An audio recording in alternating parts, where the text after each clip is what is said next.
ஆண்டவராகிய இயேசு கிறிஸ்துவின் பரிசுத்தமான உன்னதமான நாமத்திலே உங்கள் ஒவ்வொருவரையும் ஆண்டவருடைய வார்த்தையை கேட்க வரவேற்பதிலே மிகவும் சந்தோஷம். இந்த நாளிலேயும் நாம் தேவனுடைய வார்த்தையிலிருந்து சில சிந்தைகளை நாம் கற்றுக்கொள்ள போகிறோம். யாக்கோபு எழுதின பொதுவான நிருபம் 5ஆம் அதிகாரம் 19-20 வசனம். சகோதரரே, உங்களில் ஒருவன் சத்தியத்தை விட்டு விலகி மோசம் போகும்போது மற்றொருவன் அவனை திருப்பினால், தப்பிப்போன மார்க்கத்தில் நின்று பாவியை திருப்புகிறவன் ஒரு ஆத்துமாவை மரணத்தில் நின்று ரட்சித்து திரளான பாவங்களை மூடுவான் என்று அறிய கடவன். ஆண்டவருடைய நாமத்திற்கு மகிமை உண்டாவதாக.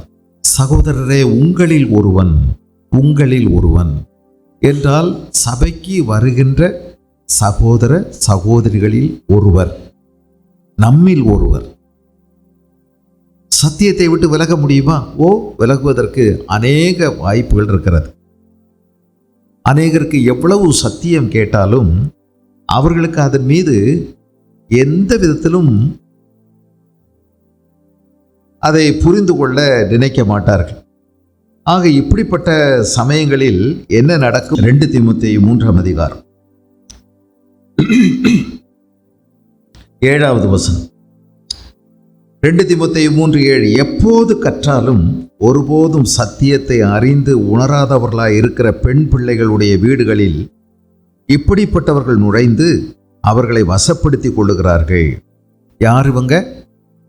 தேவ பக்தியின் வேஷத்தை தரித்து அதன் பலனை மறுதலிக்கிற கடைசி நாட்களில் வரக்கூடிய சாபத்துக்கேதுவான ஒரு சந்ததி. கிறிஸ்தவர்களுக்குள்ளே போதகர்களாகவும் விசுவாசிகளாகவும் இருக்கக்கூடிய சிலர் கடைசி நாட்களில் சத்தியத்தை விட்டு விலகி உலக சிந்தனையோடு அவர்கள் ஒத்து போகிறவர்களாக இருப்பார்கள். அவர்கள் தேவ பக்தியின் வேஷத்தை தரித்து அதன் பலனை மறுதலிக்கிறவர்களாக இருப்பார்கள். அவர்கள் சபைக்கு வருவாங்க, வேத புஸ்தகத்தை கையில் வச்சிருப்பாங்க, வாழ்க்கையில் குணங்களில் எந்த மாற்றமும் செய்ய சம்மதிக்க மாட்டாங்க. அவங்க உலகத்தோடு உலகத்தாரை போல ஒத்து வாழ்வார்கள்.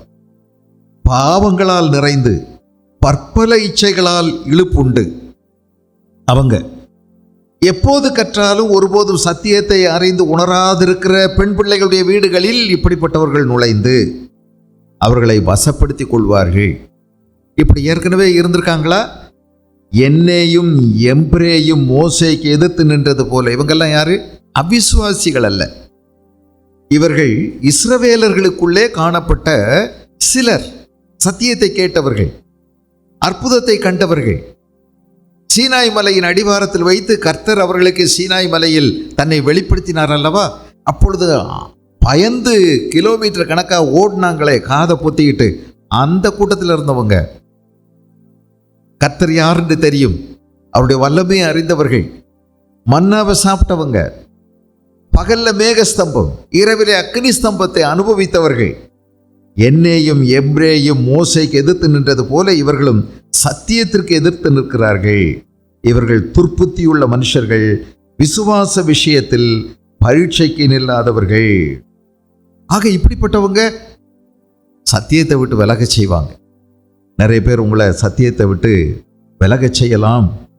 என்ன சொல்லப்படுகிறது பாருங்கள். 1 கொரிந்தியர் 15ஆம் அதிகாரத்தில் 1 கொரிந்தியர் 15ஆம் அதிகாரத்தில் 33வது வசனம். மோசம் போகாதிருங்கள், ஆகாத சம்பாஷணைகள் நல்லொழுக்கங்களை கெடுக்கும். ஆகாத சம்பாஷணைகள் நல்லொழுக்கங்களை கெடுக்கும். இங்கே சிலர் என்ன சொல்லுகிறார்கள்? மரித்தோரின் உயிர்த்தெழுதல் இல்லை என்று சாதிக்கிறார்கள். அவர்களுக்கு பதில் சொல்லுகிறார் பவுல் அப்போஸ்தலன். நியாயமான விவாதத்தையும் தேவனால் வெளிப்படுத்தப்பட்ட சத்தியத்தையும் சேர்த்து அவர் சொல்லுகிறார்.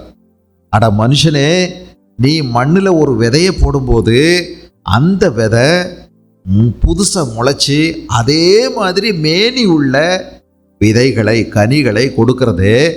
அப்படி இருக்கும்போது ஜென்ம சுபாவம் உள்ள ஜென்ம மனுஷன் புதைக்கப்படுகிறான். திரும்ப அவன் புதிய ஒரு மேனியோடு, அதே போல உள்ள ஒரு மேனியோடு உயிரோடு எழுப்புவான். உயிர்த்தெழுதல் உண்டு. அதற்கு ஆதாரம் இயேசு கிறிஸ்து. ஆக நியாயப்படியும் மனுஷ சிந்தனையின்படியும் தேவனால் வெளிப்படுத்தப்பட்டபடியும் அநேக உண்மைகளை இந்த 15வது அதிகாரத்தில் பவுலப்போஸ்தலன் எழுதுகிறார். ஆனால் சிலர் என்ன செய்கிறார்கள்? மரித்தோரின் உயிர்த்தெழுதல் இல்லை. 32வது வசனத்தை பாருங்க. 1 கொரிந்தியர் 15:35. நான் எபேசுவிலே துஷ்ட மிருகங்களுடனே போராடினேன் என்று மனுஷர் வழக்கமாய் சொல்லுகிறேன்.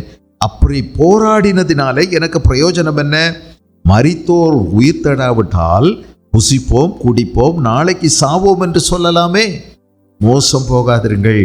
சத்தியத்தை விட்டு உங்களை வழி விலகச் செய்யக்கூடிய, உங்களை பொய்யை சொல்லி பொய்யை நம்ப வைக்கக்கூடிய அநேகர் எழுப்புவார்கள்.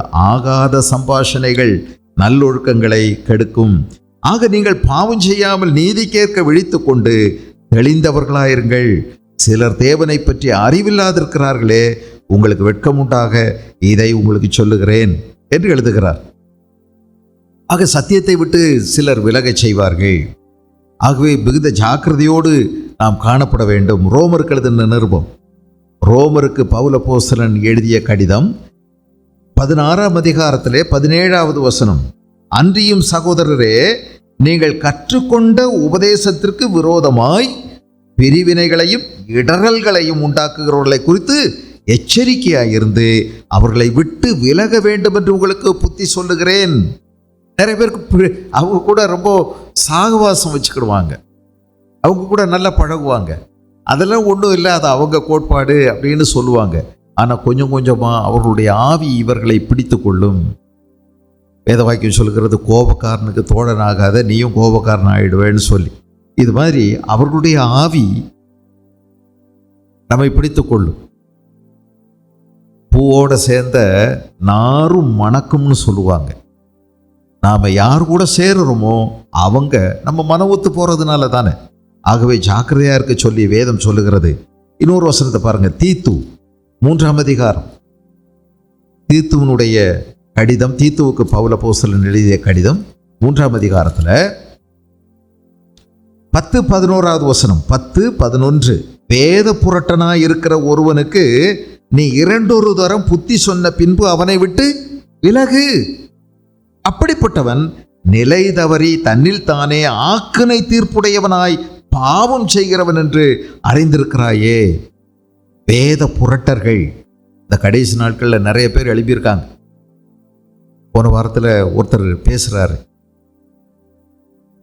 நிறைய பேருடைய சினிமா ஸ்டார்களுடைய பெயர்களை எல்லாம் சொல்கிறார். அவங்களெல்லாம் நீங்கள் பாருங்கன்னு சொல்கிறார், அந்த சினிமாவெல்லாம் பாருங்கன்னு சொல்கிறார்.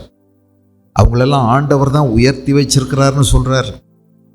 அவங்களுக்கு எவ்வளோ மகிமையை ஆண்டவர் கொடுத்துருக்கிறாருன்னு பாருங்க அப்படின்னு அவர் சொல்கிறார். சொல்லிட்டு சொல்கிறாரு, இன்றைக்கு இருந்து நாளைக்கு அடுப்பில் போடப்படும் காட்டு புஷ்பத்திற்கு கர்த்தர் விதமாய் உடுத்து வைத்தால் உங்களையும் என்னையும் எவ்வளவாய் ஆண்டவர் உயர்த்துவார். ஆமேனா அப்படின்னு அவர் சொல்றார். புரியுதுங்களா? அவங்களெல்லாம் பாருங்க, நான் பேர் சொல்ல விரும்பல. இது ஒரு ஊழியக்காரர் மேடையில் நின்று பேசுறது. அவங்களெல்லாம் ரசிங்க, அவங்க படங்களை பாருங்க. ஆண்டவர் உயர்த்தி வச்சிருக்கிறார்னு சொல்றார். உங்களையும் அதே மாதிரி உயர்த்துவார் என்று சொல்லுகிறார். பாருங்க, துருபதேசம், பேய் ஊழியக்காரனுக்கு பின்னாடி இருந்து வலு சர்ப்பம் பேசுகிறது. இதை பார்க்கலாம். இதை மாதிரி நிறைய பேர் இருக்காங்க. ஒருவன் சத்தியத்தை விட்டு விலகச் செய்கிறான். இது எத்தனை பேருக்கு இஷ்டமா இருக்கும்? ஏற்கனவே சீரியல் பார்க்குறவங்களுக்கு இது இன்னும் முட்டாய் மாதிரி இருக்கும் இல்லையா? ஆஹா, அவரும் ஊழியக்காரர், இவரும் ஊழியக்காரர், இவர் என்ன அழகா நமக்கு சொல்லி தர்றார், ஒன்றும் தப்பு இல்லைன்னு சொல்றார், பாருங்கன்னு சொல்றார். பாவத்தை உற்சாகப்படுத்துறாங்க. இதுதானே நிறைய பேருக்கு பிடிக்கும். நமக்கு இயற்கையா நம்முடைய குணம் கெட்ட குணம் தானே, அதோட தானே ஒட்டி பிறந்திருக்கிறோம். பிள்ளையின் நெஞ்சில் மதியினம் ஒட்டி இருக்கும் என்று வேதம் சொல்லுகிறது. நம்ம ஒட்டி பிறந்திருக்கிறோம் கெட்ட குணத்தோட. இதுதான் நமக்கு இயற்கையா பிடிக்கும். ஆனா இப்படி சொல்லிக் கொடுக்கக்கூடிய ஊழியக்காரங்க நிறைய பேர். ஜாக்கிரதையா இருங்கன்னு வேதம் சொல்லுது. ஆக என்ன செய்யணுமா? அப்படிப்பட்டவன் நிலை தவறி தன்னில் தானே ஆக்கினை தீர்ப்புடையவனாய் பாவம் செய்கிறான் என்று அறிந்திருக்கிறாயே. ஆக நீங்க ஜாக்கிரதையா இருக்கணும் அப்படின்னு சொல்லி சொல்றார். 2 தீமோத்தேயு 3ஆம் அதிகாரம் 2 தீமோத்தேயு 3ஆம் அதிகாரம் நம்ம வாசித்தோம். தேவ பக்தியின் வேஷத்தை தரித்து அதன் பலனை மறுதலிக்கிறவர்களாயும் இருப்பார்கள். தேவபக்தியின் வேஷம் இருக்கும், அதன் பலனை மறுதலிக்கிறவர்களாக இருப்பார்கள். இப்படிப்பட்டவர்களை நீ விட்டு விலகு விலகு விலகு. ஆக கிறிஸ்தவர்கள் நம்ம யாரோடு ஐக்கியம் வைக்கிறோம், தேவனுடைய பிள்ளைகள் யாரோடு நீங்கள் ஐக்கியம் வைக்கிறீர்கள் என்பதை குறித்து ஜாக்கிரதையாக இருக்க வேண்டும். எங்க நீங்க சபைக்கு போறீங்க, யாருடைய உபதேசத்தை கேட்குறீங்க, எந்த விசுவாசி கூட சேர்றீங்க, ஜாக்கிரதையா இருங்க. வேத வசனத்தை புரட்டி பேசுகிற விசுவாசிகளோடு நீங்கள் விலக்கி வைக்காதீர்கள், ஆனால் விலகி இருங்கள். யாரையும் நீங்க விலக்கி வைக்காதீங்க, ஆனா நீங்க விலகி இருக்க சொல்லி வேதம் சொல்லுகிறது. விலகி இருங்கள். உங்க ஐக்கியம் ஆகாத சம்பாஷணை உங்களுடைய நல்ல தெய்வ பக்தியை கெடுத்துவிடும். ஜாக்கிரதையா இருங்க. இங்க என்ன சொல்லப்பட்டிருக்கிறது? நம்ம வாசித்த இந்த வேத பகுதியில, பிரியமான சகோதரரே, உங்களில் ஒருவன் சத்தியத்தை விட்டு விலகி, சகோதரரே உங்களில் ஒருவன் சத்தியத்தை விட்டு விலகி மோசம் போகும்போது, இந்த மோசம் போகும்போது என்று வருகிறதே, அது ஆங்கிலத்தில் இல்லை, ஒரிஜினல்ல இல்லை. கிரேக்க மொழியில அந்த மோசம் போகும்போது என்ற வார்த்தை இல்லை. ஆனால் இதை மொழியாக்கம் செய்தவர்கள் மோசம் போகிறது தானே உண்மை, அதை சேர்த்திருக்காங்க, அவ்வளவுதான். தமிழ் பைபிள்ல இருக்குது, கிரேக்க மொழியில உள்ள பைபிள்ல இந்த மோசம் போகுதல் இல்லை. ஆனால் இந்த மோசம் போகுதல்ங்கிற வார்த்தையை வேற இடத்துல பயன்படுத்தி இருக்கிறார். நம்ம யாக்கோபே பயன்படுத்தி இருக்கிறார், மோசம் போகாதிருங்கள் என்று சொல்லப்பட்டிருக்கிறது. ஆனா சத்தியத்தை விட்டு விலகும் போதெல்லாம் நம்ம மோசம் போகிறோம். we are deceived, we are going astray or deviating. அதனால straying from the truth, wandering from the truth. சத்தியத்தை விட்டு விலகி மோசம் போகிறோம், தவறான ஒன்றை நாம் நம்பி போகின்றோம், அதுவும் சரிதான் சொல்லி நம்பி போகிறோம். ஆக இது மோசம் போவது தான், உண்மைதான். ஆனால் அந்த வார்த்தை இல்லை. ஆனால் சத்தியத்தை விட்டு விலகி என்ற வார்த்தை, விலகி என்ற வார்த்தை இருக்கிறது பாருங்க, அதுக்கு கிரேக்க மொழியில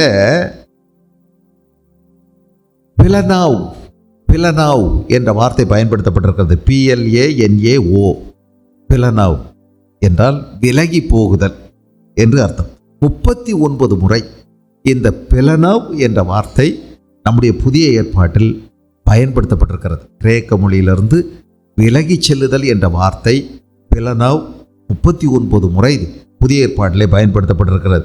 1-2 இடங்களில் நம்ம கவனிச்சிடலாம் அது எப்படி அப்படின்னு சொல்லி.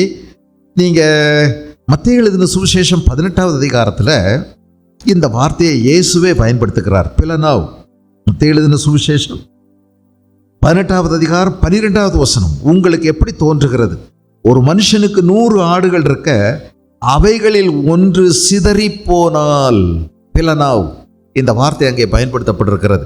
விலகி போகுதல், சிதறி போகுதல். ஆடு சிதறி போகிறது. ஆடு ஏன் சிதறி போகுது? மேய்ப்பனுடைய கட்டுப்பாட்டை கவனிக்காம போகலாம், மதிக்காம போகலாம், இல்லையா? அவர் சத்தம் கொடுப்பார், அவர் இந்த இடத்துல தான் மேயணும்னு சொல்லி ஆட்டுக்குரிய பாஷையில் பேசுவார். ஆடு மேய்க்கிறவங்களுக்கு அந்த ஆட்டுக்கு ஒரு பாஷையை சொல்லி கொடுத்துருப்பாங்க. அந்த ஆடும் அந்த மேய்ப்பனுடைய மொழியை புரிஞ்சுக்கிடும்.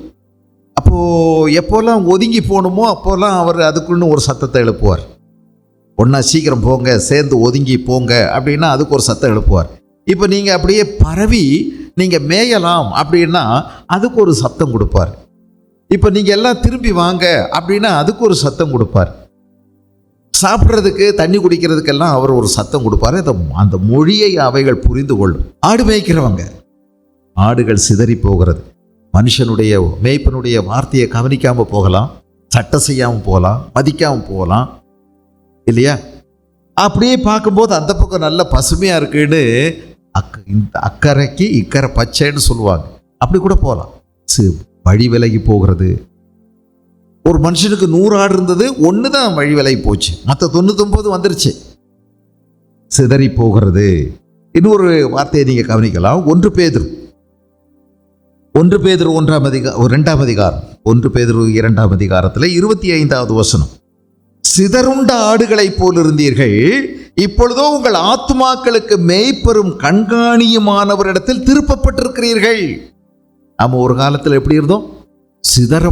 சிதறுண்ட ஆடுகளைப் போல் இருந்தோம். 53வது அதிகாரம் ஏசாயா சொல்றாரு, நாம் எல்லாரும் மேய்ப்பன் இல்லாத ஆடுகளைப் போல அவனவன் தன் வழியே போனோம். எல்லாரும் அவங்க சொந்த வழியில போயிட்டாங்க. நானே எனக்கு ராஜா, நானே எனக்கு மந்திரி, யார் சொல்லையும் நான் கேட்க வேண்டிய அவசியம் இல்லை, சொந்த இஷ்டம், அதை தான் நான் செய்வேன். எனக்கு இது பிடிச்சிருக்கு, நான் செய்வேன். எனக்கு எப்படி தோணுதோ அப்படி தான் நான் செய்வேன். அப்படி நம்ம போயிட்டோம். ஆனால் கர்த்தரோ நம்மீது வைத்த தம்முடைய மிகுந்த இரக்கத்தினால் நம்முடைய அக்கிரமங்களையும் நம்முடைய பாவங்களையும் அவர் தன்மேல் சுமந்து கொண்டார். நம்முடைய மீறுதல்கள் நிமித்தம் அவர் அடிக்கப்பட்டார், நம்முடைய பாவங்களின் நிமித்தம் அவர் நொறுக்கப்பட்டார். நமக்கு சமாதானத்தை உண்டு பண்ணும் அந்த தேவ நீதியை, தேவ கோபத்தை தன்மேல் ஏற்றுக்கொண்டார். அவருடைய தழும்புகளால் நாம் சுகமாகிறோம். பிளனாவ், விலகி செல்லுதல். இன்னொரு இடத்துல நீங்க கவனிக்கலாம். 2 பேதுரு 2ஆம் அதிகாரம் 15வது வசனம். 2 பேதுரு 2:15 செம்மையான வழியை விட்டு தப்பி நடந்து, பார்த்தீங்களா, சத்தியத்தை விட்டு தப்பி நடக்க, செம்மையான மார்க்கம், உத்தமமான மார்க்கம். கர்த்தருடைய வேதத்தின்படி நடக்கிறவர்கள் உத்தம மார்க்கத்தார். மதம் அல்ல, மார்க்கம். மதம் மனிதனால் உருவாக்கப்பட்டது. மதம் மனிதனால் உருவாக்கப்படுகிறது. இந்த மதத்தில் எல்லா மதமும் மனுஷனால் உருவாக்கப்பட்டது. மதங்கள் மனுஷனை தேவனிடத்தில் கொண்டு போய் சேர்க்கிறதுக்கு வழி கொடுக்காது, வழி சொல்லித்தராது. சும்மா பாத்திரத்தை வெளியே விளக்கு, அப்படி செய்ய இப்படி செய்ய உனக்கு நிம்மதி கிடைக்கும் இப்படின்னு சொல்லி சும்மா குத்து மதிப்பான உத்தேசமான சில காரியங்களை சொல்லும், சில சுய ஒழுக்கங்களை சொல்லித்தரும், பொது ஒழுக்கங்களை சொல்லும் மதங்கள். திருடாத, பொய் சொல்லாத, களவு செய்யாத, பொது ஒழுக்கங்கள். ஆனா இது ஒன்னையும் அது செய்ய வைக்கிறதுக்கு பலன் கொடுக்காது. மதத்தை பின்பற்றுகிறவர்களுக்கு இதெல்லாம் தெரியும். திருடக்கூடாது, பொய் சொல்ல, எல்லாரும் சொல்லுவாங்க, கேட்டிருக்கீங்களா? எல்லா மதமும் ஒன்று தானே சொல்லுது. ஆமாம். கிறிஸ்தவ மதம் என்ன விசேஷமாக சொல்லுது அப்படின்னு கேட்பாங்க. கிறிஸ்தவ மதம் அல்ல. முதலாவது, இது மார்க்கம், இது உத்தம மார்க்கம், இது சத்திய மார்க்கம், இது செம்மையான மார்க்கம். அந்த மார்க்கமே இயேசு தான். இயேசுவே மார்க்கமாக இருக்கிறபடினால் இயேசு எனக்குள் வந்து வாழ்வதற்கு பலன் தருகிறார், திருடாமல் இருப்பதற்கு அவர் பலன் தருகிறார். இதுதான் மதம் கொடுக்க முடியாது. மதம் மாற்றாங்கன்னு ஒரே குழப்பத்தில் இருக்கிறாங்க. மதம் அல்ல, இயேசு தான் மாற்றார். யாரையும் எந்த மனுஷனையும் மாற்ற முடியாது. நான் என்னையே மாற்ற முடியல. உங்களை எப்படி மாற்றுறது? என்னையே என்னால் மாற்ற முடியல. நானே திணறி கொண்டிருக்கின்றேன். சில மாற்றங்கள் எனக்குள்ளே வரமாட்டேங்குது, திணறி கொண்டிருக்கின்றேன். நான் எப்படி உங்களை மாற்ற முடியும்? கர்த்தர் உங்களை மாற்றுகிறார். ஒரு மனிதன் மனம் திரும்புவது என்பது தேவனுடைய ஆவியினால் நடப்பது. ஒருவன் ஜலத்தினாலும் ஆவியினாலும் மறுபடியும் பிறக்கிறான். கிறிஸ்தவம் என்பது மதம் அல்ல, அனுபவம். அதனால தான் நான் உங்கள்கிட்ட எல்லாம் கேட்குறேன், ஞானஸ்நானம் எடுக்கும் போதெல்லாம் அனுபவிச்சியான்னு கேட்கறதுக்கு காரணமே தான். உனக்கு அந்த அனுபவம் இருக்கா? எனக்கு பனைமரத்துக்கு அடியில் ஒரு அனுபவம் கிடைச்சது. எத்தனை 100 தடவை நான் உங்களுக்கு சொல்லியிருக்கிறேன் இத்தனை வருஷத்தில். எங்கே போனாலும் சொல்லிகிட்டே இருக்கிறேன், எங்கே போனாலும் சொல்கிறேன். ஒரு நாள் ஒரு பனைமரத்துக்கு அடியில் திருச்செந்தூர் பக்கத்தில் நான் படிச்சுக்கிட்டு இருக்கும்போது, நான் 11ஆம் படிச்சுக்கிட்டு இருந்தேன். ஒரு நாள் சாயங்காலம் பனைமரத்துக்கு அடியில் எனக்கு ஒரு அனுபவம் பிறந்தது. நான் புது மனுஷனாய் மாற்றப்பட்டேன். உங்களுக்கு இருக்கா இல்லையா? இதுதாங்க நீங்கள் சொல்ல வேண்டிய கதை. எனக்கு சொல்றதுக்கு ஒரு கதை இருக்கு. எனக்கு சொல்றதுக்கு ஒரு கதை எங்கேயுமே எப்பவுமே இருக்கு. நான் அனுபவிச்சது. எங்க என்னை கூப்பிட்டு நிப்பாட்டி சொல்லுங்க, நான் இதை சொல்லிக்கிட்டே இருப்பேன். பவுல் அப்போஸ்தலன் இதை சொல்றாரு பாருங்க. நான் தமஸ்கு போகின்ற வழியில் எத்தனை இடத்துல சொல்றாரு, எத்தனை அதிகாரிகளுக்கு முன்பதாக சொல்றாரு. அன்னைக்கு இருந்த சர்வாதிகாரிக்கு முன்னால் ராயனுக்கு முன்பதாக முறையிடுகிறேன்னு சொல்லி அங்கேயும் போய் சொல்ல அதுதானே சொன்னாரு. உங்களுக்கு சொல்ற கதை இருக்கா? நீ மனம் திரும்பினியா? அதுதாங்க நிறைய பேரை குறித்து எனக்கு சந்தேகம் இருக்கு. மனம் திரும்பிக்கீங்களா? உங்களுக்கு ஒரு அனுபவம் இருக்கா? இல்லைன்னா நீ மதத்தில் தான் சேர்ந்துருக்க. காரில் நான் துட்டு கூட பிரயோஜனப்படாது. உன்னையே ஏமாத்திக்கிடாத. தயவு செய்து சகோதரா சகோதரி மனம் திரும்பு. இயேசுவிடம் உன் பாவங்களை அறிக்கையிடு. அதை எப்படி அனுபவிக்காம போவ? மொத பிறப்பு உனக்கே தெரியாது. நான் பிறந்தது எனக்கு தெரியாது. ஆனால் எங்கள் அம்மா பெத்தாங்க, எங்கள் அப்பா பெத்தாங்க, இப்போ 2 பேரும் இல்லை. ஆனால் நான் 2வது பிறந்தேன் பாருங்க, அது எனக்கு தெரியும். நான் பிறந்தேன், எனக்கு அது தெரியும். எனக்கு அது தெரியும். அந்த சாயங்காலம் என்னால் மறக்க முடியாது. நீ பிறந்தது தெரியுமா தெரியாதா? அதை இயேசுவே அங்கேயே சொல்கிறார்ல. இது எப்படி எனக்கு சொல்லி விளக்குங்கன்னு சொன்னால், ஆற்றானது தனக்கு இஷ்டமான இடத்துலேருந்து இஷ்டமான இடத்துக்கு வீசுது. அதை நீ எங்கேருந்து வருது எங்கேருந்து போகுதுன்னு தெரியுமா உனக்கு? கால்குலேட்டரில் கண்டுபிடிச்சிருவியா? எதை வச்சு கண்டுபிடிப்ப? அதை நீ உணர்ற. அது போலதான் சொல்லிட்டார்ல. கிறிஸ்தவம் என்பது அனுபவம். நீ அனுபவிச்சது, நான் கண்டது, நான் கேட்டது, நான் கையினால தொட்டது, நான் அனுபவிச்சது. அந்த ஜீவ வார்த்தையை குறித்து உங்களுக்கு பேசுகிறேன். இயேசு கிறிஸ்துவோடு உள்ளது ஒரு அனுபவம்ங்க. அது ஒரு தடவை இல்லை. அவரோட கூட அனுபவம் பெருகிக்கொண்டே இருக்கிறது. பரிசுத்த ஆவியானவரோடு நீங்கள் அனுபவிக்கலாம். இது ஒரு நாள் அனுபவம் அல்ல, தொடர்ந்து அனுபவம் தான். கிறிஸ்தவம் இயேசுவோடு நாம் சேர்ந்து நடப்பது. Walking with Jesus everyday.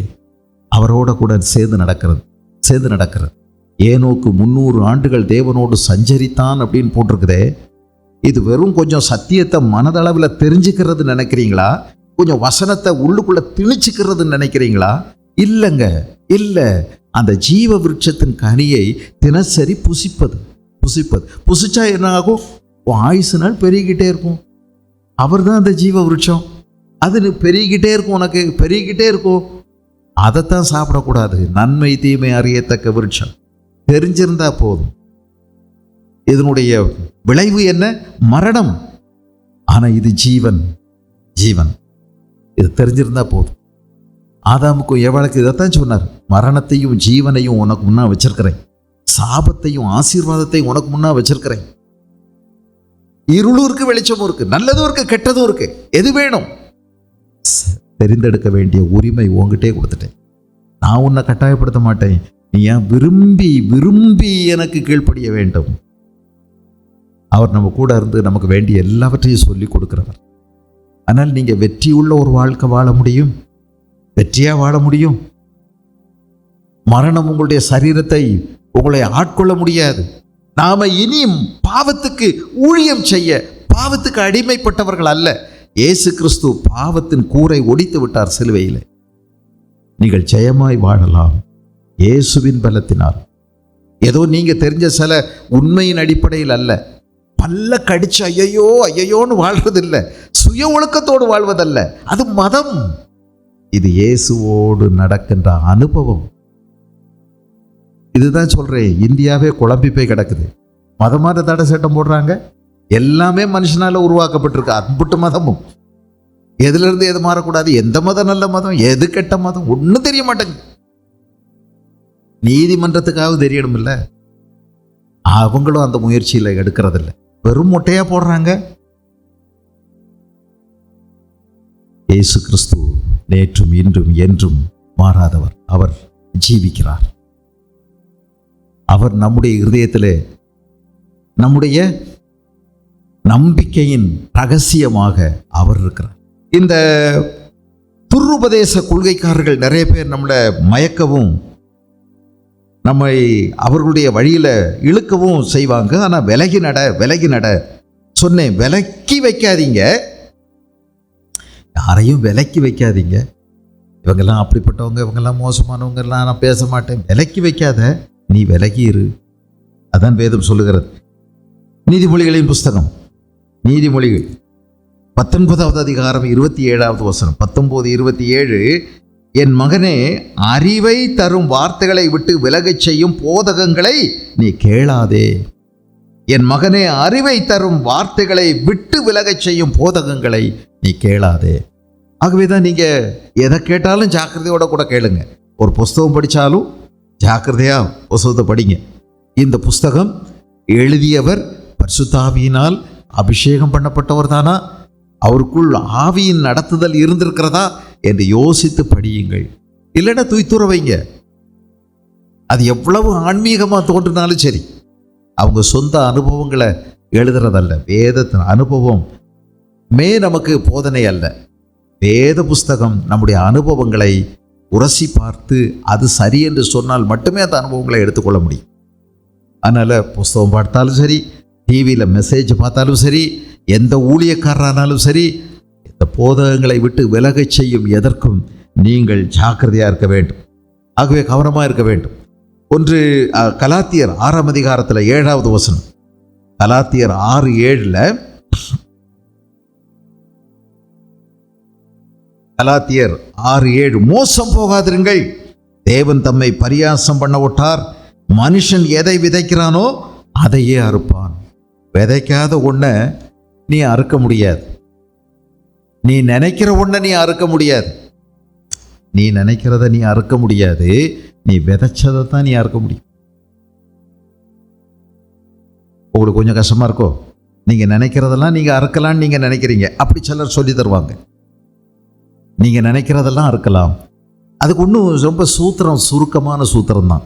ஒரு 10 வசனம், ஆசீர்வாதத்துக்குரிய வசனத்தை எடுத்து திரும்ப திரும்ப திரும்ப திரும்ப காலையில் எழுப்பின உடனே சொல்லிக்கிட்டே இருக்கணும். பல் விளக்குறதுக்கு முந்தி, முகம் கழுவுறதுக்கு முந்தி சொல்லிக்கிட்டே இருக்கணும். அந்த நாளெல்லாம் நீ நினைக்கிறதெல்லாம் நடக்கும் அப்படின்னு சொன்னால், நீ நினைக்கிறதெல்லாம் நடக்காதே.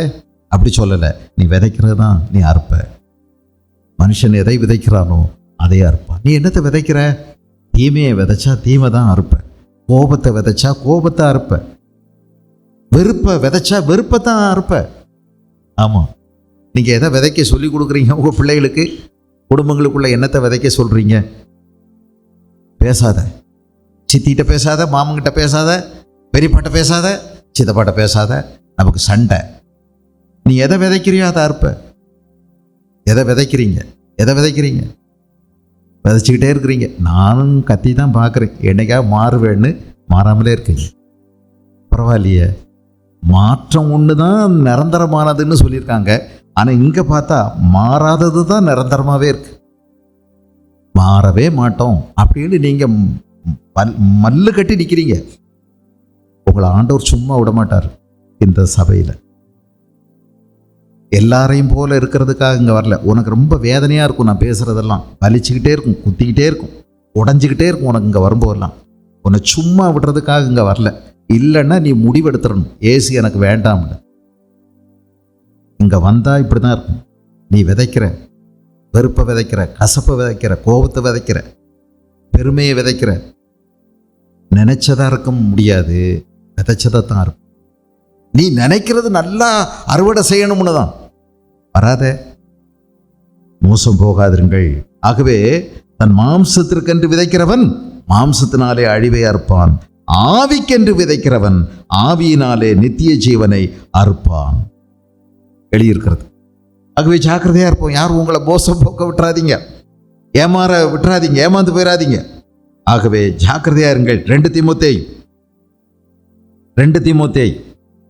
2ஆம் அதிகாரம் 18வது வசனத்துல, 2 தீமோத்தேயு 2:18,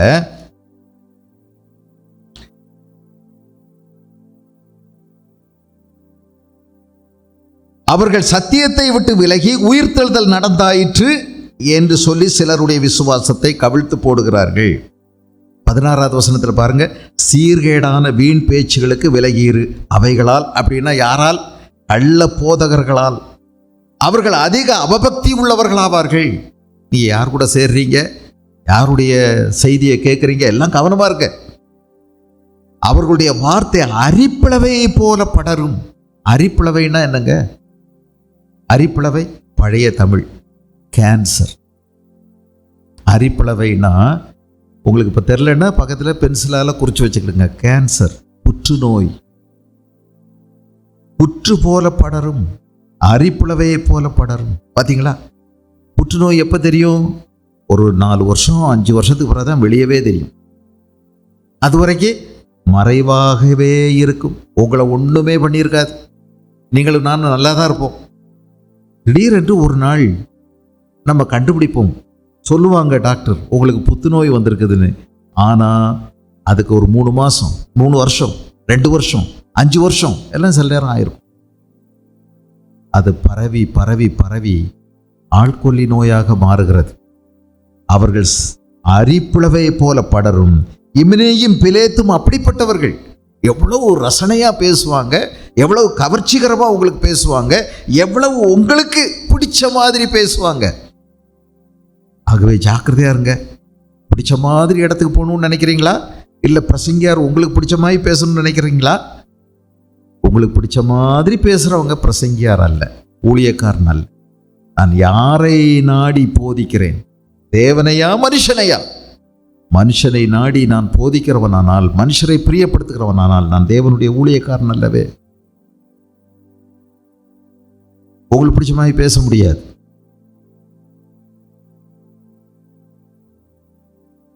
அதிக ஆக்கினை வரும் என்று அறிந்து, சகோதரரே, அதிக ஆக்கினை வரும் என்று அறிந்து உங்களில் அநேகர் போதகர் ஆகாதிருப்பீர்களாக எழுதியிருக்கு. அதனால சத்தியத்தை விட்டு விலகிறாதீங்க. நித்தியத்தை நம்ம இழந்து போயிடுவோம். ஜாக்கிரதையா இருப்போம். 1 யோவான் 2ஆம் அதிகாரம், 1 யோவான் 2ஆம் அதிகாரம் 26வது வசனம். 1 யோவான் 2:26. உங்களை வஞ்சிக்கிறவர்களை குறித்து இவைகளை உங்களுக்கு எழுதியிருக்கிறேன். நீங்கள் அவராலே பெற்ற அபிஷேகம் உங்களில் நினைத்திருக்கிறது. ஒருவரும் உங்களுக்கு போதிக்க வேண்டியதில்லை. அந்த அபிஷேகம் சகலத்தையும் குறித்து உங்களுக்கு போதிக்கிறது. அது சத்தியமாக இருக்கிறது, பொய்யல்ல. அது உங்களுக்கு போதித்தபடியே அவர்கள் நிலைத்திருப்பீர்களாக. உங்களுக்கு கொடுக்கப்பட்ட பரிசுத்த ஆவியானவர். ஊழியக்காரன் எப்போதும் உங்க கூட இருக்க முடியாது. நீங்க அப்ப பார்த்து ஒரு சந்தேகத்துக்கு போன் அடிச்சிங்கன்னா டவர் கிடைக்காது. அப்படியே டவர் கிடைச்சாலும் அவர் சுவிட்ச் ஆஃப் பண்ணிட்டு அவர் தூங்கிட்டு இருப்பார். உங்க கூட எப்பொழுதும் மாறாமல் தங்கி இருப்பதற்கு பரிசுத்த ஆவியானவர் இருக்கிறார். அவர் உங்களை சகல சத்தியத்திலே நடத்துவார். வஞ்சிக்கிற ஆவியை குறித்து அவர் உங்களுக்கு போதிப்பார். ஒரு ஆள்கிட்ட பேசும்போதே நீங்க புரிந்து கொள்ள முடியும், இது சத்திய ஆவி, இது உலகத்தின் பொய்யின் ஆவிங்கிறத நீங்க கண்டுபிடிச்சு கொள்ள முடியும். இது வஞ்சிக்கிற ஆவி, இது வலு சர்ப்பத்தின் ஆவி, இது அந்தி கிறிஸ்துவனுடைய ஆவி என்று நீங்கள் புரிந்து கொள்ள முடியும். உங்களுக்குள்ள இருக்கிற பரிசுத்த ஆவியானவர் உங்களை போதிப்பார். 2 பேதுரு 3ஆம் அதிகாரம் 17வது வசனம், 3:17.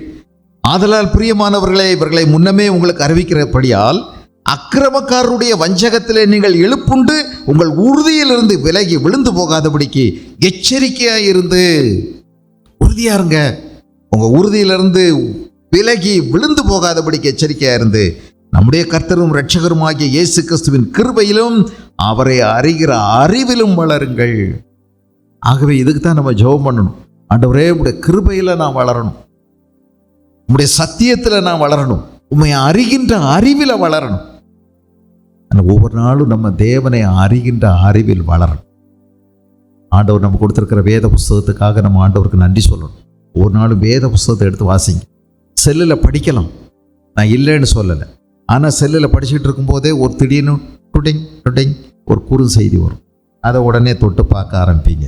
உங்கள் கவனங்கள் எல்லாம் சிதறி போயிடும். போகாதுன்னு சொல்லி அதீத கட்டுப்பாடு இருந்தால் பரவாயில்லை பாருங்க. ஆனாலும் வேத புஸ்தகத்தை படிச்சிங்கன்னா அது கொஞ்சம் தூரம் தள்ளி வச்சிடும். அதை கொஞ்சம் தள்ளி வச்சுட்டு வேதாகமத்தையே படியுங்க. இதுதான் கொஞ்சம் தொந்தரவு இல்லை, உங்கள் கவனம் தசை திரும்பாது. அதனால் காலையில் படிச்சுக்கிடுங்க. எங்கேயாவது போகும்போது வரும்போது பஸ்ஸு காற்று நிற்கும் போதெல்லாம் வேதவசனம் படிக்கலாம் செல்லில், தப்பில்லை. ஆனால் கவனமாக இருங்க, வேதத்தை வாசிங்கள், தேவனை அறிகின்ற அறிவிலே வளருங்கள் என்று எழுதப்பட்டிருக்கிறது. ஆகவே நம்ம ரொம்ப ஜாக்கிரதையாக இருக்கணுமா. 1 தீமோத்தேயு 6ஆம் அதிகாரம், 1 தீமோத்தேயு 6ஆம் அதிகாரத்தில் 20:21. ஓ தீமோத்தேயுவே, உன்னிடத்தில் ஒப்புவிக்கப்பட்டதை நீ காத்துக்கொண்டு சீர்கேடான வீண் பேச்சுகளுக்கும் ஞானம் என்று பொய்யாய் பெயர் பெற்றிருக்கிற கொள்கையின் விபரீதங்களுக்கும் விலகு. சிலர் இதை பாராட்டி விசுவாசத்தை விட்டு வழுவி போனார்கள். ஆக ஜாக்கிரதையா இருங்க, உங்க விசுவாசத்தை காத்துக்கிடுங்க, விசுவாசத்திலிருந்து வழி போகாதீங்க. கடைசி காலம் பலவிதமான வஞ்சிக்கிற ஊழியர்கள், வஞ்சனையான உபதேசங்கள், தந்திரமான போதனைகள், சாத்தானுடைய சதி ஆலோசனைகள் நிறைய சபைக்குள்ள நடக்குது. உங்களை நிம்மதியா இருக்க சாத்தான் விடவே மாட்டான். உங்க பரலோகத்துக்கு போற வழியில உங்களுக்கு பல இடர்பாடுகளை உங்க வழியில வைக்கத்தான் செய்வான். பலவிதமான கவன சிதறல்கள் வரத்தான் செய்யும். ஆனாலும் இந்த தடைகளை தாண்டி ஓடுங்கள். பணாசைக்கு விலகி ஓடுங்கள், விக்கிரக ஆராதனைக்கு விலகி ஓடுங்கள், பாலிய இச்சைகளுக்கு விலகி ஓடுங்கள், பொருளாசைக்கு விலகி ஓடுங்கள், லோத்தின் மனைவியை நினைத்து கொள்ளுங்கள். ஆக ஓடுறதுல கவனமா இருங்க, கிறிஸ்துவை நோக்கி ஓடுங்க. ஆகையால் மேகம் போன்ற திரளான சாட்சிகள் நம்மை சூழ்ந்து கொண்டிருக்க, பாவமான யாவற்றையும் நம்மை சுற்றி நெருங்கி நிற்கிற, பாரமான யாவற்றையும் நம்மை சுற்றி நெருங்கி நிற்கிற பாவத்தையும் தள்ளிவிட்டு விசுவாசத்தை துவக்கினவரும் முடிக்கிறவருமாகிய இயேசுவை நோக்கி, லுக் அன்டு ஜீசஸ், இயேசுவை நோக்கி நமக்கு நியமித்திருக்கிற ஓட்டத்தில் பொறுமையோடு ஓடக்கடவோம் என்று வேதம் சொல்லுகிறது. சரி, இப்படி ஒருத்தர் விலகி போனா நம்ம என்ன செய்யணுமா? இப்படி விலகி போனால் வேதம் அழகாய் சொல்லுகிறது, உங்களில் ஒருவன் சத்தியத்தை விட்டு விலகி மோசம் போகும்போது மற்றொருவன் அவனை திருப்பினால் மற்றொருவன். பாருங்க, இப்ப சபையின் மூப்பரை வரவழைப்பானாகன்னு எழுதலை. நான் சொன்னேன், சபையில் உள்ள ஒவ்வொருவருக்கும் என்ன உண்டு? பதவிகள் உண்டு, பொறுப்புகள் உண்டு, அதிகாரங்கள் கொடுக்கப்படும், ஆளுகைகள் கொடுக்கப்படும்னு சொன்னா பாருங்க, இருக்கு ஊழியம் இருக்கு, சகோதரர்களுக்குள்ள ஊழியம் இருக்கு, சபைக்குள்ள ஊழியம் இருக்கு. உனக்கு சில சிலாக்கியங்கள் இருக்கும்போது அதோட பொறுப்பும் இருக்கிறது. சபைக்குள்ள உனக்கு ஊழியம் இருக்கிறது. மற்றொருவன் அவனை திருப்பினால், அப்ப நமக்கு ஒருவரை குறித்து ஒருவருக்கு அக்கறை இருக்க வேண்டும். அக்கறை இருக்கணும், ரொம்ப கவனமா இருக்கணும். பவுலப்போஸ்தலன் சொல்றாரு, எனக்கு பயம் இருக்கு அப்படிங்கிறார். என்னங்க பயம்? அவர் நிறைய விஷயங்களை தாண்டி வந்தவர். நீங்க 2 கொரிந்தியர் 11வது அதிகாரத்தை நீங்க கவனிச்சீங்கன்னா 23வது வசனம், அவர்கள் கிறிஸ்துவின் ஊழியக்காரரா நான் அதிகம் புத்தீனமாய் பேசுகிறேன். மன்னிச்சிருங்க, நான் இதெல்லாம் வெளிப்படுத்தி இருக்கக்கூடாது, ஆனால் வெளிப்படுத்துறேன்னு சொல்றாரு. வெளிப்படுத்தி இருக்க தான் கூடாது, ஆனால் என்ன நீங்கள் எல்லாரும் சேர்ந்து கட்டாயப்படுத்தி வெளிப்படுத்த வச்சுட்டீங்க, அதனால நான் பேசுகிறேன். ஆனாலும் பெருமையினால் பேசலை, தாழ்மையோட தான் பேசுகிறேன். ஆனாலும் சொல்கிறேன், உங்களுக்கு தெரிஞ்சுக்கிடுங்க, நான் அதிகமாய் பிரயாசப்பட்டவன், அதிகமாய் அடிபட்டவன், அதிகமாய் காவலில் வைக்கப்பட்டவன், அநேக தரம் மரண அவதியில் அகப்பட்டவன், யூதர்களால் 1 குறைய 40 அடியாக 5 தரம் அடிக்கப்பட்டேன், 3 தரம் மிலார்களால் அடிக்கப்பட்டேன், 1 தரம் கல்லறியுண்டேன், 3 தரம் கப்பர் சேதத்தில் இருந்தேன், கடலிலே ஒரு ராப்பகல் முழுவதும் போக்கினேன், அநேக தரம் பிரயாணம் பண்ணினேன், ஆறுகளால் வந்த மோசம், கள்ளரால் வந்த மோசம், என் சுய ஜனங்களால் வந்த மோசம், அந்நிய ஜனங்களால் வந்த மோசம், பட்டணங்களில் உண்டான மோசம், வனாந்தரத்தில் உண்டான மோசம், சமுத்திரத்தில் உண்டான மோசம், கள்ள சகோதரரிடத்தில் உண்டான மோசம். இதுபோக பிரயாசம், வருத்தம், அநேக முறை கண்விழிப்பு, பசி, தாகம், அநேக முறை உபவாசம், குளிர், நிர்வாணத்திலும் இருந்தேன். இவருக்கு இனி என்னங்க பயம்? பயப்படுறாளா? இல்லையே, ரொம்ப துணிச்சலான ஆளா இருந்திருக்கார். ஆனா இவர் பயப்படுறார். எப்படி பயப்படுறார் பாருங்க, எதற்கு பயப்படுறாரு? நீங்க ஒருவேளை நினைப்பீங்க, திரும்பவும் அடிச்சு போடுவாங்களோ, ஜெயிலில் போட்டுருவாங்களோ, சட்டம் போட்டு ஒருவேளை உள்ள வச்சிருவாங்களோ ஜெயிலில். அது இல்லை பயம். 3வது வசனத்தை பாருங்க, 11:3, ஆகிலும் சர்ப்பமானது தன்னுடைய தந்திரத்தினாலே ஏவாளை வஞ்சித்தது போல உங்கள் மனதும் கிறிஸ்துவை பற்றிய உண்மை நின்று விலகும்படி கெடுக்கப்படுமோ என்று பயந்திருக்கிறேன். எனக்கு பயமா இருக்கு அப்படிங்கிறார்.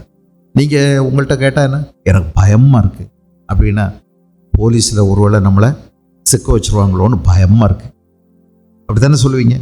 இருட்டை பார்த்து பயமா இருக்கு, எப்படி ஃபீஸ் கட்டுவேன்னு எனக்கு பயமா இருக்கு, வீடு கட்ட ஆரம்பிச்சேன் எப்படி முடிப்பேனோன்னு பயமா இருக்கு. உங்க பயம் வேற, பவுலுக்கு இருந்த பயம் வேற. இது என்ன பயம் பார்த்தீங்களா? உங்க மனசு கிறிஸ்துவை பற்றும் உண்மை நின்று விலக்கப்பட்டு கெடுக்கப்படுமோ, விலகும்படி கெடுக்கப்படுமோ என்று பயந்திருக்கிறேன். ஒரு தகப்பனுக்கு இருக்கக்கூடிய பயத்தை பார்த்தீங்களா? இந்த பயம் நமக்கு வேண்டாமா? வேணுமா வேண்டாமா? ஒவ்வொருத்தரையும் குறித்து ஒரு பயம் இருக்கணும். பயப்படுறேன், உண்மையிலே நான் பயப்படுறேன் உங்களை பற்றி. நீங்கள் நல்லா இருக்கும்போது உங்களை பற்றி சில நேரம் பயம் வருது. ஐயோ, இப்படி நல்லா இருக்கிறாங்க, சரிதான், ஆனால் இவங்கள மாதிரி போயிடுவாங்களோ, இப்படி ஆயிடுமோ அப்படின்னு சொல்லி சில நேரம் பயப்படுறேன். இப்படி ஆயிடக்கூடாதே. கவலைப்படுறாருங்க பவுல். கவலை, என்ன கவலை? என்ன கவலை? ஒரு வீடு இல்லையேன்னு கவலை, நிரந்தரமான சம்பளம் இல்லையே அப்படின்னு கவலை, என் பிள்ளைக்கு இன்னும் கல்யாணம் பண்ணலையே கவலை. இல்லை, என்னடா எப்ப பார்த்தாலும் இந்த கால் குடைச்சலா இருக்கு, போகவே மாட்டேங்குது கவலை. இந்த மாமியார் போய் சேர மாட்டாங்களே அப்படின்னு ஒரு கவலை இல்லையா? நிறைய பேருக்கு நிறைய விதமான கவலை.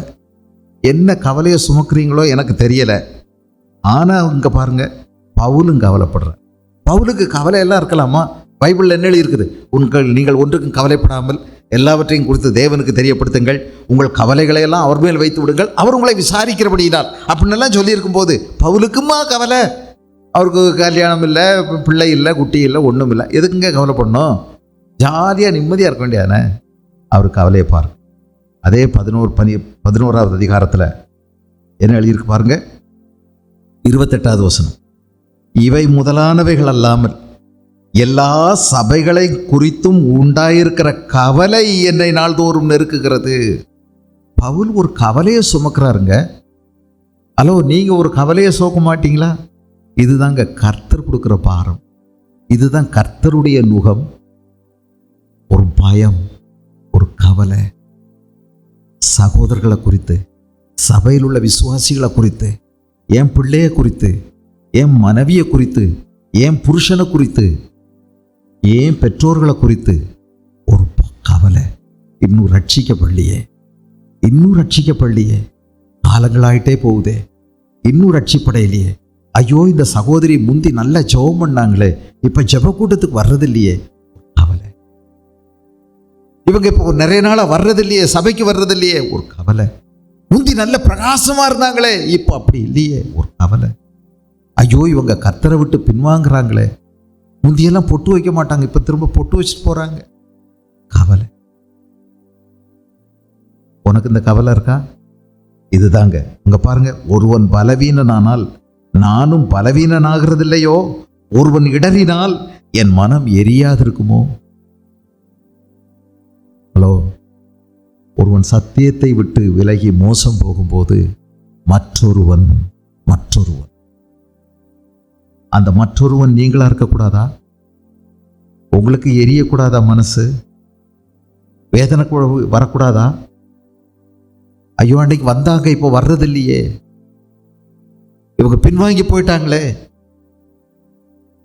என் பிள்ளை பைபிள் படிக்கிறது இல்லையே, செல்லையே நோண்டிட்டு இருக்குதே, ஒரு கவலை. நான் இதுவரைக்கும் ஒரு ஆத்மாவை கூட என்னால கொண்டு வர முடியலையே கர்த்தருக்குள்ள, ஒரு கவலை. பலருக்காக ஜெபிக்காம இருக்கிறேனே, எனக்கு ஒரு பாரம்.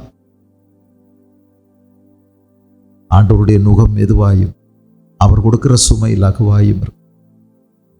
அந்த சுமையை சுமக்கிறதுக்கு நீங்க முன் வர்றதா இருந்தா உங்களுக்கு நிச்சயமா சபையில ஒரு ஊழியம் இருக்கு. அந்த ஊழியத்தை கர்த்தரே சொல்லுவார், அது எப்படி செய்யணும்னு சொல்லுவார். ஒருவன் தவறினால் இப்படி இவைகள் முதலானவைகள் இல்லாமல் எல்லாரையும் குறித்து எனக்கு கவலை, வேதனையோடு இருக்கிறேங்கிறார். நமக்கு முதலாவது என்ன வேணும் தெரியுமா? இப்படிப்பட்டவங்க மேல அக்கறை வேணும். ஒருவருக்கொருவர் அவங்கள தாங்கவும் சுமக்கவும் தூக்கவும் நமக்கு ஒரு மனசு வரும். இல்ல, எழுதியிருக்குது கலாத்தியர் 6ஆம் அதிகாரத்துல 1வது வசனம். சகோதரரே, ஒருவன் யாதொரு குற்றத்தில் அகப்படுவாங்களா? அகப்பட்டுருவாங்க. சில நேரம் தவறி விழுந்துருவாங்க, சோர்ந்து போயிடுவாங்க. குடிக்காம இருந்தவங்க, குடியெல்லாம் விட்டவங்க சில நேரம் ஒரு நாள் என்ன செஞ்சிருவாங்க, திடீர்னு வழக்கமா குடிக்கிற அவங்கள நான் பேசல, ஆனா நல்ல குடியெல்லாம் விட்டு ஆண்டவரை நேசிச்சு முன்னாடி வந்தவங்க திடீர்னு ஒரு நாள் குடிச்சிருவாங்க. அப்போ உடனே இவங்க ஆகாதவங்கன்னு சொல்லிடக்கூடாது. விழுந்துடலாம், வலிக்கிடலாம், சறுக்கிடலாம், திடீர்னு சத்தியத்தை விட்டு விலகலாம், எங்க வேணாலும் திடீர்னு ஏற்பட்டு விடலாம். நீதிமான் விழுந்துடலாம். ஆனா தூக்கி விடுறதுக்கு யாராவது வேணும், தூக்கி விடுறதுக்கு ஒருத்தர் வரணும். சபையில நமக்கு நல்ல அறிமுகமான நமக்குள்ள ஏன் நமக்கு இந்த அக்கறை வரமாட்டேங்குது? ஏன் நம்ம அக்கறைப்படக்கூடாது? ஐயோ இவங்க வரலையே, ஏங்க நீங்க 2 வாரமா வரல, யாராவது கேட்குறீங்களா? கவனிச்சிங்களா? ஏன் நீங்க முந்தி மாதிரி இல்லை, துக்கத்தோடையே இருக்கிறீங்க? வரும்போதெல்லாம் ரொம்ப உங்க முகம் துக்கத்தோடையே இருக்குதே. யாரோ ஒருத்தர் கேட்கணுமே. ஒரு யோசேப்பு, அங்க 2 பேர் துக்கத்தோட இருக்கிறானே, பாருங்க அவனுக்கு ஒரு நல்ல காலம் பிறக்குதே. இப்படி கேட்டவங்களால கேட்கிற போய் தானே. கேளுங்க, உங்களுக்கு என்ன கஷ்டம், ஏன் இந்த துன்பத்தில் இருக்கீங்க, ஏன் இந்த நெருக்கடி, என்னக்கு நடக்குது கேட்டு பாருங்க. உங்களில் ஒருவன். அப்ப நீங்க என்ன செய்யணும்? அவங்களுக்காக குற்றத்தில் அகப்பட்டால் என்ன செய்யணுமா? அடுத்து ஜெபம் பண்ணணுங்க. 2வது, அவங்களுக்காக நீங்க என்ன செய்யணும்? உடனே அடிச்சு புரண்டு விழுந்து அவங்கள போய் நீங்க என்னங்க இப்படி எல்லாம் இருக்கிறீங்கன்னு கேட்கறதுக்கு முந்தி என்ன செய்யணுமா தெரியுமா? ஜெபம் பண்ணணும். இது யார்கிட்ட இருந்து கத்துக்கிறோம் தெரியுமா? ஏசுராஜா கிட்ட இருந்து. ஏசுராஜா என்ன சொன்னாரு? 22வது அதிகாரம் லூக்கா எழுதின சுவிசேஷம், லூக்கா எழுதின சுவிசேஷம் 22வது அதிகாரத்துல 32வது வசனம். நான் வாஸ்தவங்க எல்லாருக்கும் ஆஹா இதெல்லாம் எனக்கு தெரியுமேன்னு இருக்கும். ஆனாலும் பாருங்களேன், பின்னும் கர்த்தர், சீமோனே சீமோனே, இதோ கோதுமையை சுளவினால் புடைக்கிறது போல சாத்தான் உங்களை புடைக்கிறதற்கு உத்தரவு கேட்டுக்கொண்டான்.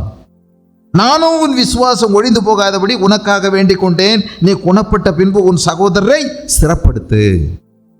நான் என்ன செஞ்சேன்? உனக்காக வேண்டிக் கொண்டேன். என்ன செய்யணும்? ஹலோ, நல்லா கவனிங்க. ஒருவருக்காக ஒருவர் என்ன செய்யுங்க? ஜெபம் பண்ணுங்க. ஜெபம் எவ்வளோ பலன் உள்ளது பார்த்தீங்களா? ஜெபம் எவ்வளோ பலன் உள்ளது. நீங்கள் உங்கள் வீட்டில் இருந்து உங்களுக்கு சபையில் வந்த ஒருத்தருக்காக நீங்கள் ஜெபம் பண்ணுறீங்கல்ல, அது ரொம்ப பிரயோஜனமானது. நீங்கள் எனக்காக செய்யக்கூடிய ஜெபம் பிரயோஜனமானது, பிரயோஜனமானது. ஜெபம் பண்ணுறீங்கன்னு நம்புகிறேன். நான் உங்கள்கிட்ட குறிப்பாக கேட்கல, தேவைப்படும் போது கேட்டுக்கிறேன். ஆனால் ஜெபம் பண்ணுவீங்கன்னு நம்புகிறேன்.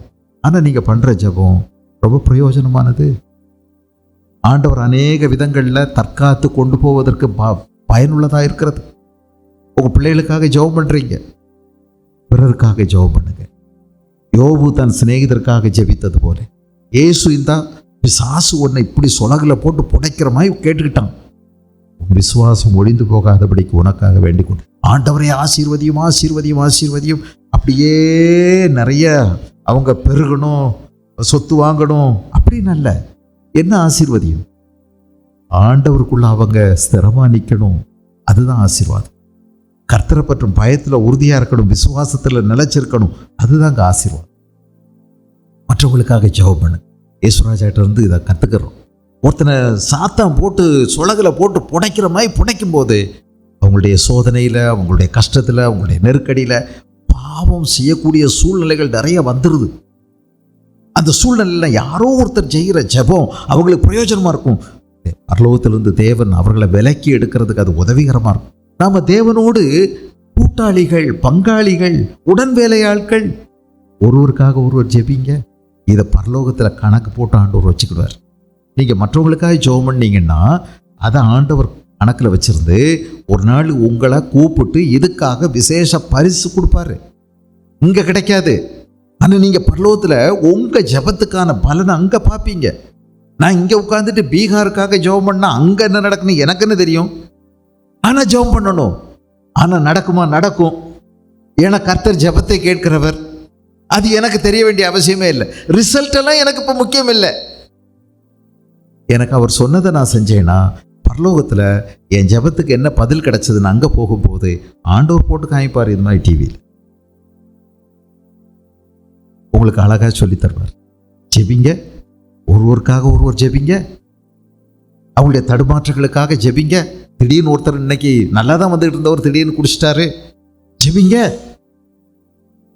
இப்படி ஒருத்தன் குற்றத்தில் அகப்பட்டா நம்ம ஒருவருக்காக ஒருவர் ஜெபிக்க வேண்டியது எவ்வளோ முக்கியம். ஜெபம் பண்ணுறது மட்டும் இல்லைங்க, என்ன செய்யணும் தெரியுமா? அடுத்து அவங்கள போய் இந்த கலாத்தியரில் நம்ம படித்த மாதிரி நீங்கள் சாந்தமுள்ள ஆவியோட அப்படிப்பட்டவர்களை சீர்பொருந்த பண்ணுங்கள் அப்படின்னு போட்டிருக்கு. அடுத்து என்ன செய்யணுமா?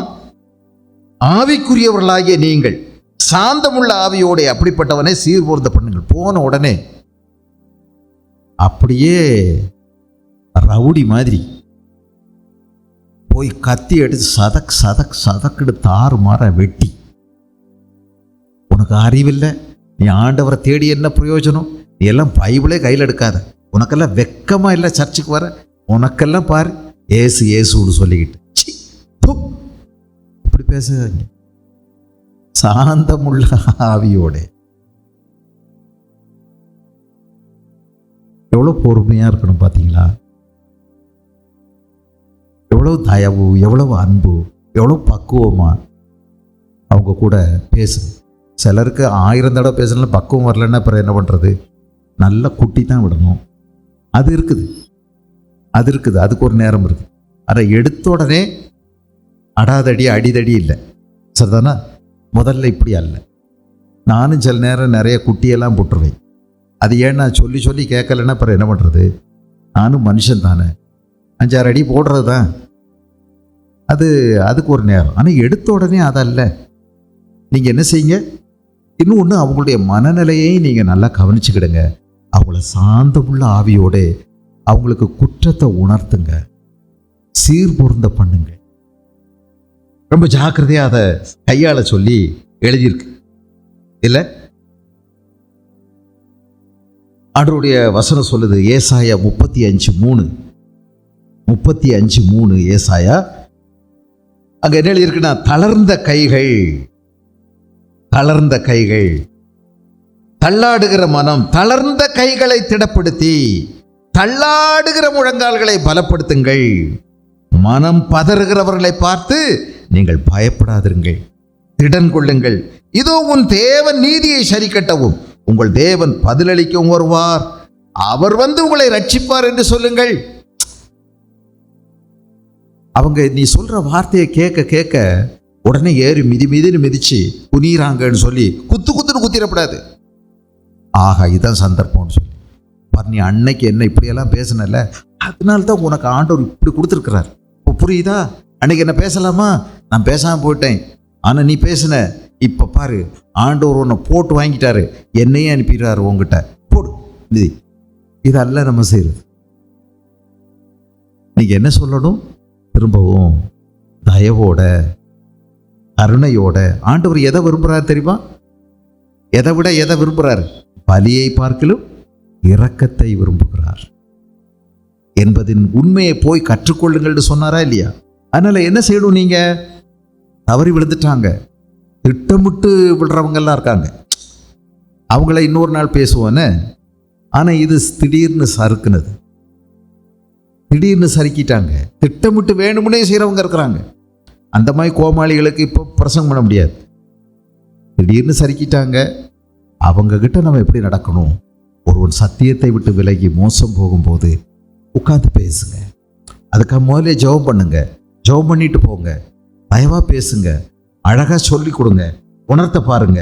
அப்புறம் நீங்கள் என்ன செஞ்சிடணும்? மன்னிச்சிடணும் அவங்கள.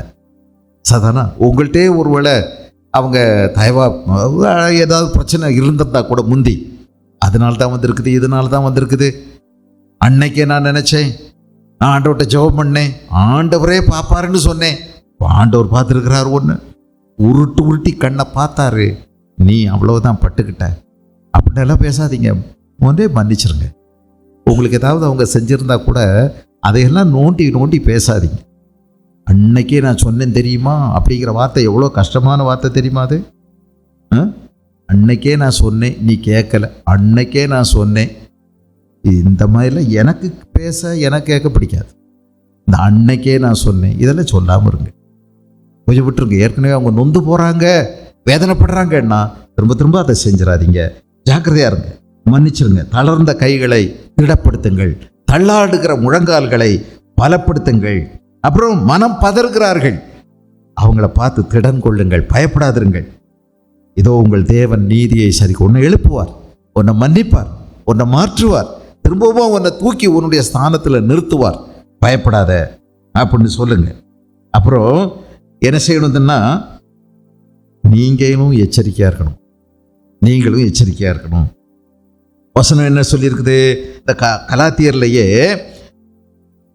நீயும் சோதிக்கப்படாதபடி உன்னை குறித்து எச்சரிக்கையாயிரு. 6வது வசனத்தில், 6வது அதிகாரம் 1வது வசனத்திலேயே கலாத்தியர், நீயும் சோதிக்கப்படாதபடி உன்னை குறித்து எச்சரிக்கையாயிரு. இந்த மற்றவங்க பிரச்சனையை கேட்குறோம் பாருங்க, அது சில நேரம் உனக்கு பெரிய பிரச்சனையா போயிடும். ஹலோ, மற்றவங்க பிரச்சனையை கேட்கறதுக்கு ஒரு முதிர்ச்சி இல்லைன்னா கேட்காதீங்க. அந்த போதகர் ஒருத்தர் இருப்பார்ல, அவர்கிட்ட போய் சொல்லுன்னு சொல்லிடுங்க. உங்களுக்கு கையாள முடியாதுன்னு தெரிஞ்சா, உனக்கு அதுக்குள்ள முதிர்ச்சி இல்லைன்னா விட்டுருங்க. யாராவது அப்படிப்பட்டவங்கள்ட்ட சொல்லி செய்யுங்க. சரிதானா? இல்லைன்னா அவர்கிட்ட போய் பேசுங்கன்னு சொல்லிடுங்க. சில நேரம் அதுவே உங்களுக்கு பெரிய பிரச்சனையாயிடும். ஒருத்தருடைய ரகசியங்களை நம்ம கேட்கவோ, அவங்களுடைய எப்படி விழுந்தாங்க, எப்படி சறுக்குனாங்க, இதெல்லாம் சில நேரம் கேட்கறது உங்களுக்கு நல்லதல்ல. உங்கள் ஆவிக்குரிய ஜீவியம் சில நேரம் சறுக்கலாக போய்விடும். ஆகவே ஜாக்கிரதையாக இருக்கணும். ரொம்ப அந்த சறுக்கிற விதத்தெல்லாம் பற்றி கேட்டுக்கிட்டு இருக்காதீங்க. மொத்தத்தில் அவங்க கர்த்தரோட முந்தி இருந்த மாதிரி செம்மையாக இல்லை, அதில் மட்டும் அவங்கள உற்சாகப்படுத்த பாருங்க. மற்ற விஷயங்களை கேட்கக்கூடிய முதிர்ச்சி உள்ளவங்க, பக்குவம் உள்ளவங்க இருந்தால் கேட்கட்டும். நீங்கள் வசப்பசக மாட்டிடாதீங்க. பேய் உங்களுக்குள்ள ஏதோ அதையே விதையாக பயன்படுத்திடுவான். அதனால ஜாக்கிரதையாக இருக்க வேண்டியிருக்கு. ஆகவே உன்னை குறித்து நீயும் சோதிக்கப்படாதபடி உன்னை குறித்து எச்சரிக்கையாயிரு. ஒரு பாரத்தை ஒரு சுமந்து இப்படியே கிறிஸ்துவின் பிரமாணத்தை நிறைவேற்றுங்கள். இதே தான் 1 கொரிந்தியர் 10வது அதிகாரத்திலே எழுதியிருக்குது. 1 கொரிந்தியர் 10லையும் இதே ஆலோசனையை பவுலப்போஸ்தலன் கொடுக்கிறார். 10:12 இப்படி இருக்க தன்னை நிற்கிறவன் என்று எண்ணுகிறவன் விழாதபடிக்கு எச்சரிக்கையாக இருக்க கடவன். சதானா, அங்கே நிறைய பேர் விழுந்திருக்காங்க. ஏற்கனவே அதை பற்றி சொல்லியிருக்கு. கொத்து கொத்தா விழுந்தாங்க இஸ்ரவேல் ஜனங்கள், பவுஞ்சா விழுந்தாங்க. ஆனால் நீயும் உன்னை கொடுத்து எச்சரிக்கையாயிரு அப்படின்னு போட்டிருக்கு. தன்னை நிற்கிறேன் என்று எண்ணுகிறவன் விழாதபடிக்கு எச்சரிக்கையாக இருக்க கடவன். ஆக நம்ம மற்றவங்களுக்காக அக்கறைப்படுவோம், கவலைப்படுவோம். அதுக்கான கவலை, எனக்கு வீடு இல்லையே, எனக்கு வாசல் இல்லையே, எனக்கு வீடு இல்லையே, எனக்கு அது இல்லையே, இது இல்லையே, சுகம் இல்லையே, இதெல்லாம் இல்லை நம்முடைய கவலை. ஒரு ஆத்மா கெட்டு போகுதே, வழி விலகி போகிறாங்களே, இந்த கவலை, இந்த சுமை, இந்த பாரம், இந்த பயம், ஐயோ அவங்க ஆண்டவரோட்டு விலகி போயிடக்கூடாது, இந்த பயம் நமக்கு இருக்கணும். இந்த பயத்தை நீங்கள் சுமக்கணும் இருதயத்தில். இது நம்ம ஒவ்வொருவருக்கும் ஒரு கடமை. சபைக்குள்ள ஒரு ஊழியம் இருக்குது. அந்த ஊழியத்தை செய்கிறதுக்கு நீங்கள் ஆண்டவரோட மனமோந்து போனீங்கன்னா, அது எப்படி செய்யணும், என்ன மாதிரி செய்யணும், உன்னை எதுக்கு பொறுப்பாக வச்சுருக்கிறேன், உனக்கு இந்த சபைக்குள்ளே என்ன பொறுப்பு அப்படின்னு அவர் சொல்லி தருவார். அது உங்களுக்கு ரொம்ப பிரயோஜனமாக இருக்கும். நீங்கள் அதை செய்வீங்க, யாருடைய அழுத்தமும் இல்லாமல். இப்படி பெற்றவங்க யாராவது விட்டுருந்தீங்கன்னா, திரும்பவும் அந்த பிரதிஷ்டையை ஆண்டவர்கிட்ட கேட்டு திரும்பவும் சீர்படுத்தி கொள்ளுங்க. உங்கள் வாழ்க்கை முன்னேறும். இல்லைன்னா முன்னேறாது. நீங்கள் தடைப்பட்டுக்கிட்டே இருப்பீங்க. உங்களுடைய வாழ்க்கையில் எழும்ப முடியாமல் போயிடும். ஏன் என்னால் எழும்ப முடியலை? ஆவிக்குரிய சுமையை நீங்கள் எடுத்திருக்கீங்களா? பிரதிஷ்டை ஆண்டவரோட செஞ்சதை பழைய விட்டுட்டீங்களா? யோசித்தீங்களா? அதை திரும்ப செய்ய பாருங்கள். ஆண்டவர் உங்களை ஆசீர்வதிப்பார்.